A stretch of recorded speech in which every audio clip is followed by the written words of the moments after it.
O autor de Hebreus, eu sempre gosto de lembrar disso. A urgência com que ele vai direto ao ponto nessa carta. E nós não sabemos quem é o autor de Hebreus. E vocês viram que eu não me preocupei em especular quem foi. Parece que foi Paulo, porque existe muito do estilo literário de Paulo, mas em determinado momento não se parece com Paulo. E aí, então quem foi? Então quem foi? Surgem até piadas. Foi uma mulher. Por quê? Porque é muito extensa a carta. A mulher fala muito. Todo tipo de especulação resulta em absolutamente nada. Resulta em uma piada ou em absolutamente lugar nenhum. Agora, o que nos interessa foi registrado o propósito pelo qual essa carta foi escrita. E o propósito urgente. A igreja colocando várias coisas acima de Cristo. E sabe o perigo? Continuam achando que são igreja. Continuam achando que são povo de Deus. Desprezando a suficiência de Cristo, achando que está tudo bem e que estão salvos. O autor de Hebreus dispensa as saudações, no início, no fim, comum nas cartas. Inclusive a assinatura, que era bem comum. Na literatura grega era comum assinar as cartas. Por algum motivo, talvez as perseguições, ou a urgência mesmo, e não nos interessa. Mas o motivo nós vemos. Somos edificados quando nós olhamos e dizemos, Deus nos livra. Deus nos livra disso que a igreja estava vivendo. O Senhor usou teu servo para escrever essa carta. O Senhor preservou ela. A suficiência das Escrituras. A inerrância, a infabilidade das Escrituras. A verdade absoluta no mundo em que tudo é relativo. No mundo em que tudo é ilusão. No mundo em que tudo é uma farsa. Uma igreja que ouviu a pregação do Evangelho nos momentos mais difíceis de Roma. Perseguição entre os cristãos. Somente para quem crê em Cristo. Desculpa do grande imperador para colocar para fora a sua maldade. Torturar, perseguir, matar cruelmente todos aqueles que professavam o nome do nosso Senhor. Mas a religião judaica permanecia intacta. Pode ser judeu, contanto que não professem o nome do Messias. Contanto que não diga que o Messias já veio. Sabe o que acontece, irmãos? Exatamente o que acontece com a igreja evangélica dos nossos dias. Vamos tirar do Evangelho aquilo que não tem agradado os nossos familiares. Vamos tirar do Evangelho tudo aquilo que não agrada os nossos amigos. Vamos tirar do Evangelho aquilo que não agrada a massa evangélica. Vamos encontrar uma região de conforto para a igreja evangélica. Como eu posso ser crente sem causar problemas, sem causar mal-estar, sem ser mal olhado, sem ser caluniado constantemente? Como é que eu posso ser crente desse jeito? Um pastor especialista em pregações, ele vai dizer, contemporâneo inclusive, ele vai dizer, olha, se você, pregador, você não prega, se você prega o Evangelho, ele diz assim, se você prega o Evangelho genuíno, e você não passa por problemas porque tem pregado esse Evangelho, ele diz assim, não é o Evangelho que você tem pregado. Se o Evangelho que você prega não te traz problemas, esse pastor americano ele vai dizer, não é o Evangelho. Cuidem em descobrir o que é que você tem pregado. Porque toda a história da igreja, o pregar o Evangelho trouxe problemas para o cristão. O viver o Evangelho trouxe problema para o cristão. Eis agora o autor da carta ver uma igreja que resolveu dar marcha ré, que resolveu agora ficar boiando. Vamos crer em anjos.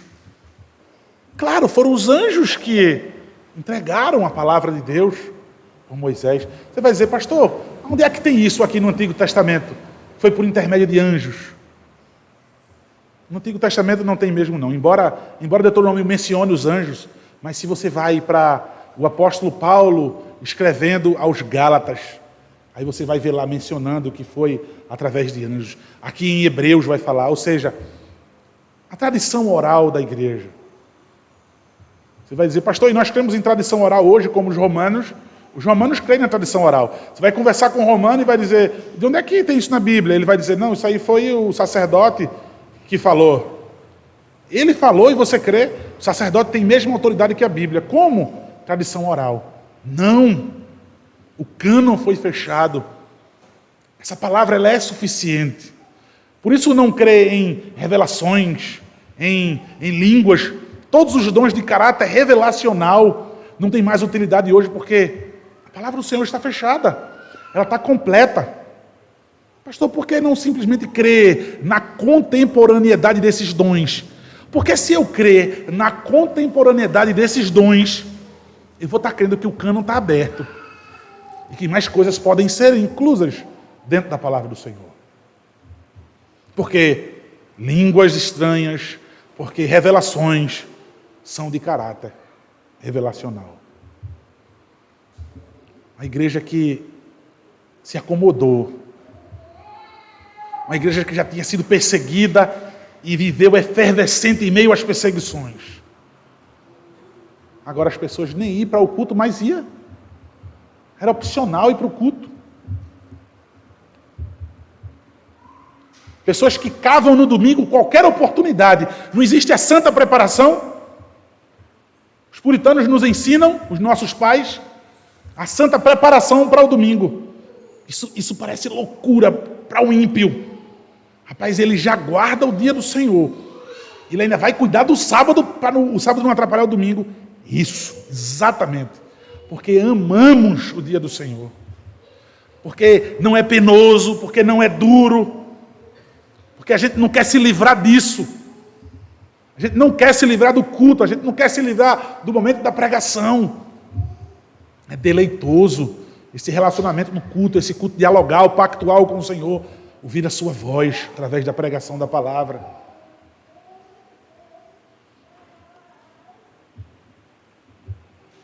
Nem frequentar a igreja estavam. E os que continuavam frequentando a igreja estavam dando a mínima para a pregação da palavra. O autor de Hebreus vai dizer, a gente precisa estar dando leite a vocês o tempo todo. Como vocês são imaturos. Leite. Paulo vai chamar os coríntios de meninos. Veja, permita que a palavra do Senhor ofenda você, já que você ofendeu tanto a Deus na sua vida e ainda ofende hoje. Permita que a palavra de Deus lhe ofenda. Você é um menino, uma criança, um infante, imaturo. Sabe o que é que uma criança faz? Ela é desobediente. Uma criança, ela não dá ouvidos. É justamente aqui agora que a gente vai entrar. Justamente nisso que a gente vai entrar agora, nesse texto. Não dá ouvidos. O comentarista que eu usei para estudar, para fazer o sermão, ele vai dizer que existe uma diferença entre ouvir e escutar. Observe mais uma vez no texto. O versículo 5. Pois a qual dos anjos... Me perdoe, irmãos, versículo 1 do capítulo 2. Por esta razão, importa que nos apeguemos com mais firmeza às verdades ouvidas, para que delas jamais nos desviemos. Existe a diferença entre ouvir e o escutar. Ele vai dizer que o ouvir é você saber que foi emitido algum som. O escutar é quando você absorve aquilo. O escutar. Ele vai usar a ilustração de uma criança. A mãe diz assim, olha, arrume seu quarto. E a criança fica adiando aquilo. Depois a mãe se surpreende quando chega lá e vê que a criança não obedeceu. Ela apenas ouviu, ela não escutou. O escutar é quando absorve e aplica. Quando ela coloca aquilo em uso, que ela ouviu, aquilo é escutar. Por isso que ele bota aqui as verdades ouvidas. Ele coloca ouvidas. Você vai dizer, mas peraí, ele não está falando de escutar. Ouvidas. Irmãos, no grego aqui a redação é, por essa razão, eles importa. Essa palavra aqui dá a ideia de obrigação.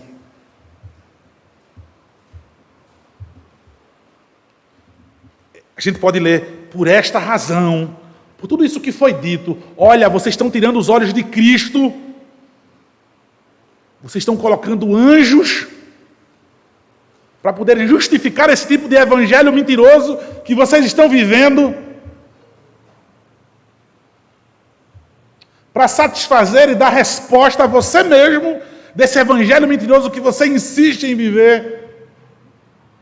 Esse relacionamento mentiroso que você diz viver com Cristo, tendo tudo superior a Ele, a sua vida sendo vivida diz isso, tudo é superior a Cristo.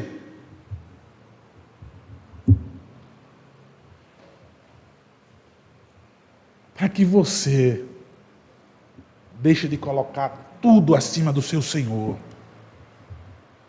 Por esta razão, você tem a obrigação de reter essa palavra com firmeza. Irmãos, o que é que você se apega com firmeza? Pare um pouco e pense. Começou a semana.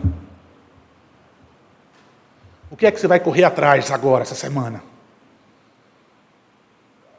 Você vai colocar as garras de fora essa semana.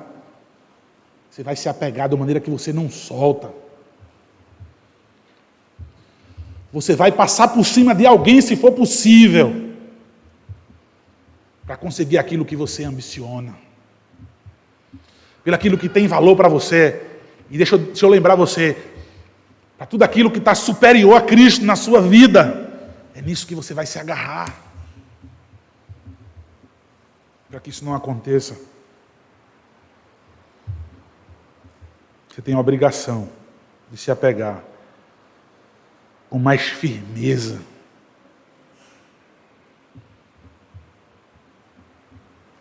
Deixa eu lhe ajudar. Se você relativiza agora, se é o que você tem feito, você tem negociado com a pregação agora, você tem dito, até aí não. Um pouco antes eu concordo. Vou pensar. Essa é a frouxidão. É por isso que a sua vida ela não é transformada. É por isso que nós não vemos maturidade na sua vida. É por isso que nós não vemos o progresso na fé a cada dia na sua vida. A gente olha para você, você olha para mim e me vê um infante o tempo todo. Você é aquela mesma pessoa ruim de sempre. Aquele mesmo crente infante, nós não vemos o amor de Cristo na sua vida. Tem que procurar Cristo na sua vida. Veja, a obrigação que vocês têm de procurar na minha vida Cristo. Quando isso tem que ser estampado. Isso tem que ser uma xerox. Lembra o que nós já vimos na Escritura, o que significa essa imagem? Uma tapa. Que fica lá a mão cravada, a imagem cravada, ou o cunho de uma moeda. Está claro, Cristo na sua vida. E você tem que procurar. Está aí a frouxidão. Não há firmeza naquilo que você tem escutado, a palavra que você tem ouvido. Não tem surtido efeito na sua vida. Surte na do irmão aqui e não surte na sua. Ou você pensa o contrário, surte na minha. É isso que teu coração diz agora, mas não surte na vida dos teus irmãos.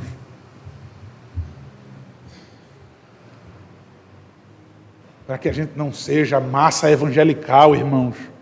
Nos apeguemos, é obrigação nossa. Isso não é opcional para um crente.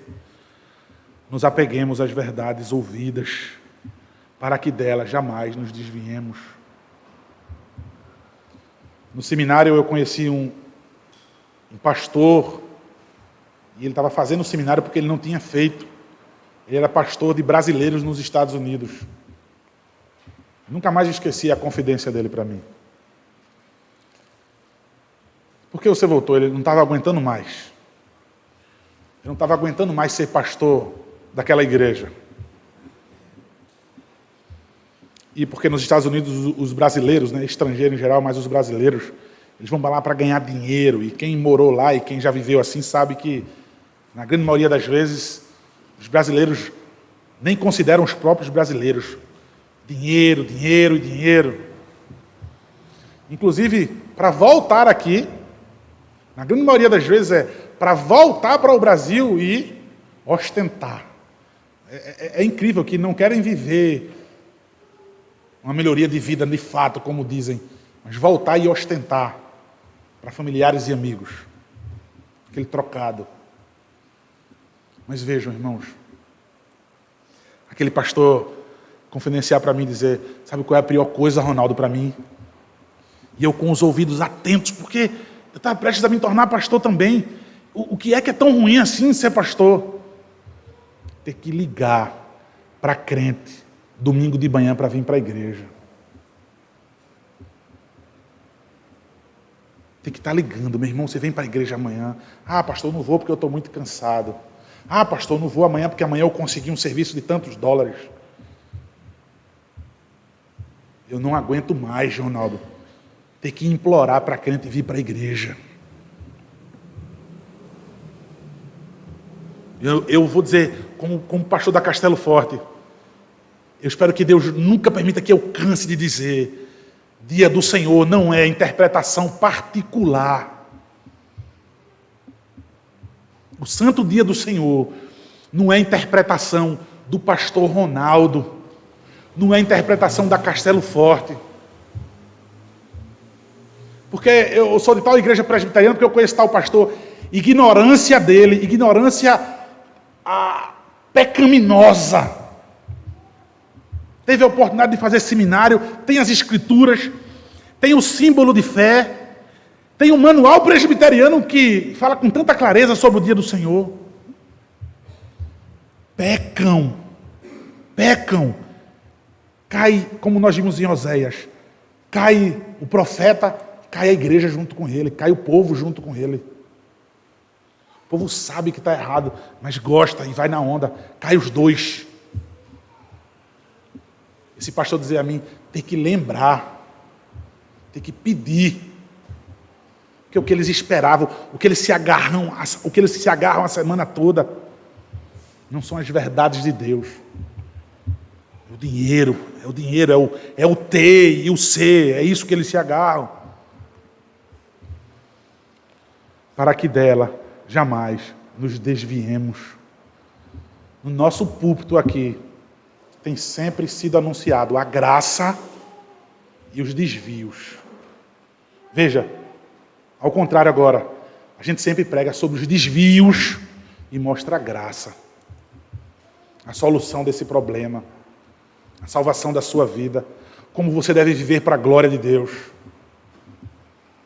Então o autor de Hebreus segue no versículo 2. Se, pois, se tornou firme, se essa palavra se tornou firme, falada por meio de anjos, e toda transgressão ou desobediência recebeu justo castigo, como escaparemos nós se negligenciarmos tão grande salvação? Irmãos, Essa palavra salvação aqui é uma figura de linguagem, uma metonímia. Uma palavra que ela vai dar sentido a uma ideia. O que ela quer dizer aqui? Com salvação. O anúncio do Messias. A boa nova, o Evangelho. O nascimento daquele rei que nasceu numa manjedoura. Submeteu, não usurpou ser o próprio Deus. Assumiu a forma de servo. Se esvaziou completamente. Viveu. Sofreu. Cumpriu a lei perfeitamente. Obediente ao Senhor. Morre. Quitando a minha dívida e a sua com Deus.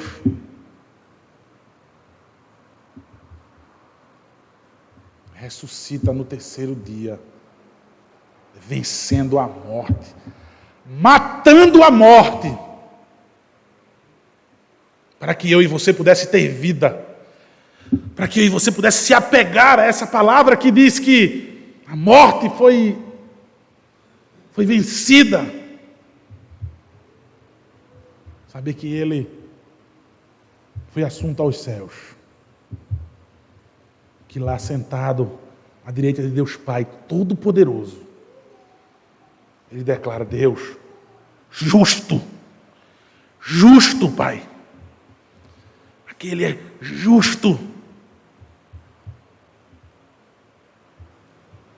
Quem vai escapar? Veja, é clara que essa palavra que foi dada por anjos, ela se tornou firme. Ele está dizendo, não tem nada com os anjos, é com a palavra.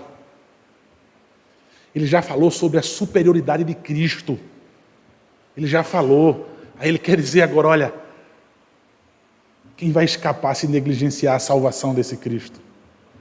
Os anjos, eles deram a palavra de Cristo. Aquilo que anunciava o Messias. Foi quando deu as leis, exatamente a vontade de Deus para as nossas vidas.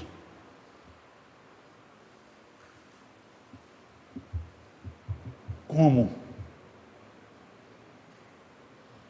Como? A igreja que se chama evangélica, ela tem respondido esses comos. Essa igreja evangélica, ela tem respondido como você vai escapar. Ela tem conseguido fazer isso. A igreja evangélica, ela convida, ela lhe atrai, ela lhe persuade e ela declara por ela mesma que você é crente, que você está salvo. Ela declara. E por você não estar apegado, você acredita.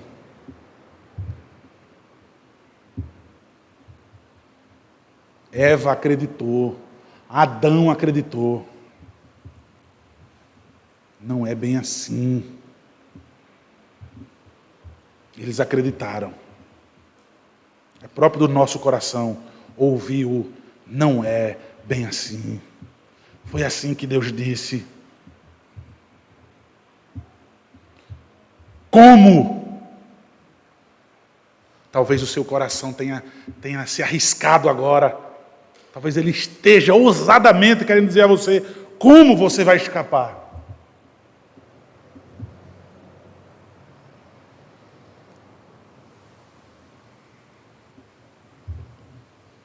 Ele deixa claro, toda transgressão, todo pecado, recebeu o quê? Recebeu o castigo. Não foi um castigo injusto, foi o merecimento. Olha, o merecimento do pecado é a morte. O salário do pecado é a morte.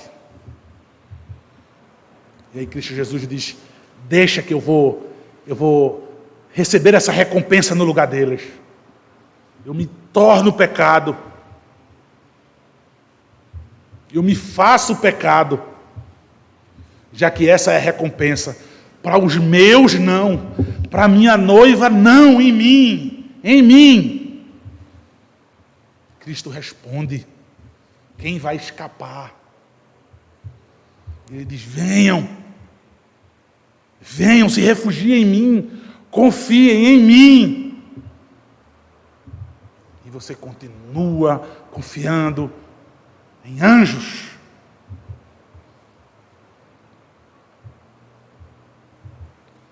Você pode dizer que aquilo que aconteceu com Cristo foi injusto.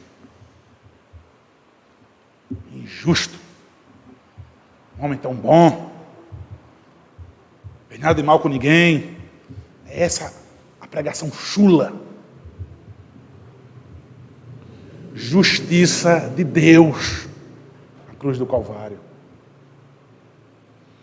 Justiça sendo feita, sendo mantida em seu lugar, porque fora de Cristo, ninguém, nenhum outro cordeiro, nenhum ser humano iria nos justificar, iria satisfazer a Deus. Toda transgressão recebeu o justo castigo. A justiça foi feita em Cristo Jesus.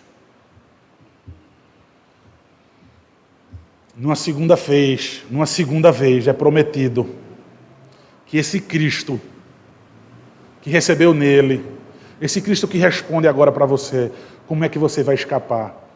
Ele diz agora nessa noite para você: eu vou lhe dizer como é que você escapa de mim.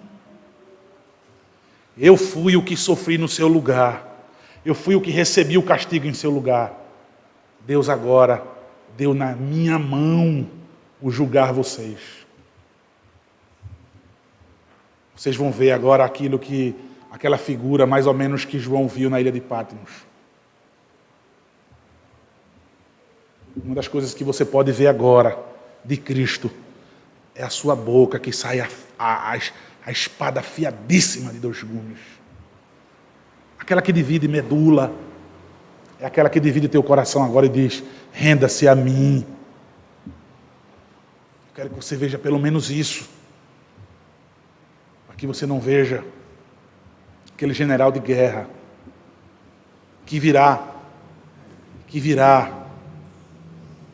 contra você e não ao seu favor, se você negligenciar hoje tão grande salvação. O versículo 3 diz: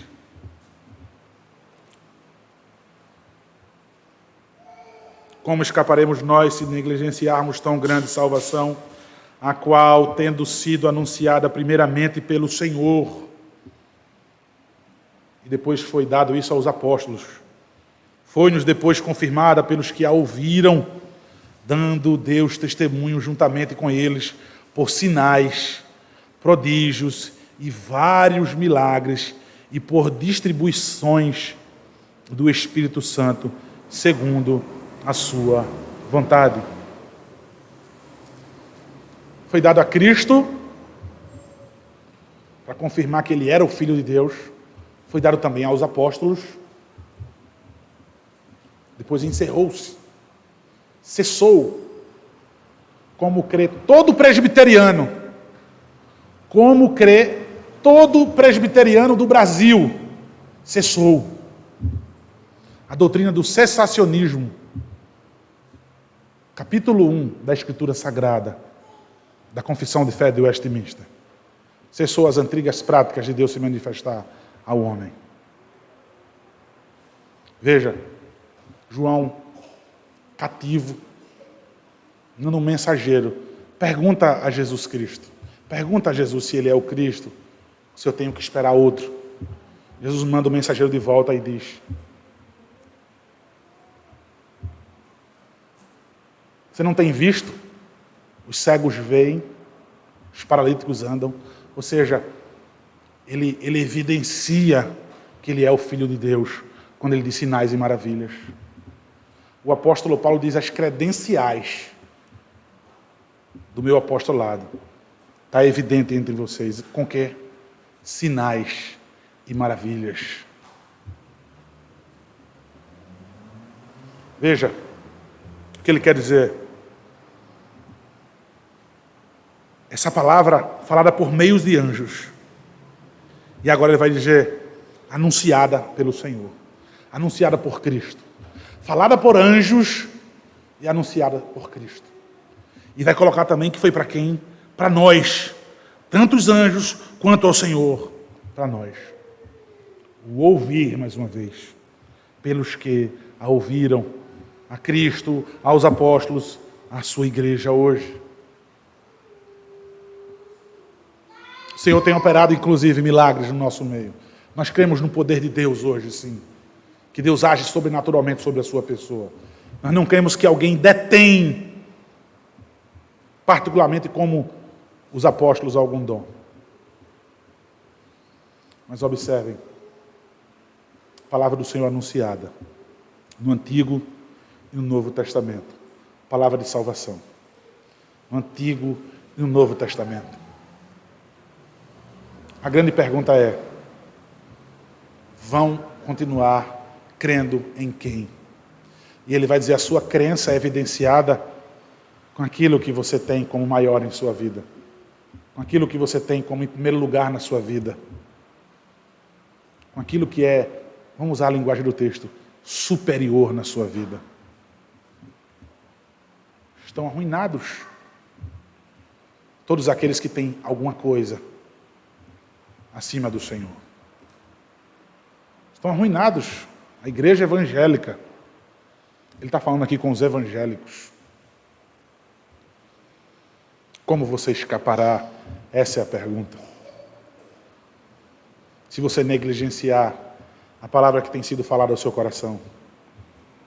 Confie em mim, o Senhor Jesus Cristo diz a você. Saia desse trono. Deixa eu governar sobre a sua vida. Satisfazer a sua vida ainda aqui e dar segurança a você eterna. Arrependa-se. Arrependa-se de ser um anjo para você mesmo, no seu mundo. E creia somente no Senhor Jesus Cristo. E aí você vai escapar do justo castigo vindouro. Essa palavra do Senhor. É a palavra do autor dos Hebreus, é a palavra de Deus ali, para aqueles irmãos. É a palavra para nós. É a palavra para você que talvez não seja crente, que não tem religião, não tem igreja nenhuma. Não negligencie essa salvação, ofertada agora pela palavra do próprio Deus. Você não escapará de outra maneira, a não ser confiando somente no Senhor Jesus Cristo. Amém.